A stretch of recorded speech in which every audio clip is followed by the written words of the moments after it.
Parul university के placements का कोई रिप्लेसमेंट नहीं, इसलिए टॉप कंपनीज की फर्स्ट चॉइस। आप तो समझ ही गए होंगे। Join Parul university, Vadodara, Gujarat. देखिए, निशिकांत दुबे ने कहा कि इस देश के मुख्य न्यायाधीश, the chief justice of India of the supreme court, वो गृह युद्ध के लिए जिम्मेदार है। इससे ज्यादा गंदी बात क्या कही जा सकती है? बीजेपी ने किनारा क्या कर लिया? कहा शो कॉज नोटिस इशू किया।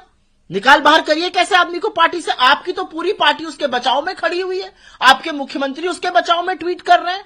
तो नड्डा जी, ये पैतरा पुराना हो चुका है। आप जो कहलवाना चाहते थे, आपने एक बड़बोले आदमी से कहलवा दिया और उसके बाद हाथ झाड़ लिया उससे कि भैया ये हमारा व्यू नहीं है। ये पैतरा पुराना हो चुका है। अगर आपका व्यू नहीं है तो उस आदमी को आज शाम तक अपनी पार्टी से निकाल दीजिए, शो कॉज नोटिस तो इशू करिए।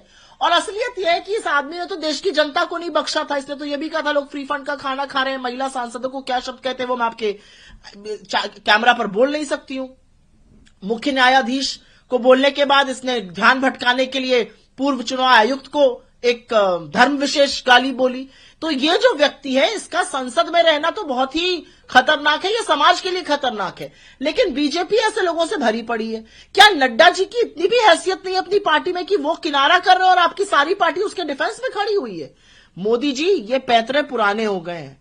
असलियत यह है कि अगर हमारे देश में लेश मात्र भी कानून बचा है तो इस व्यक्ति को कड़ी से कड़ी सजा होनी चाहिए।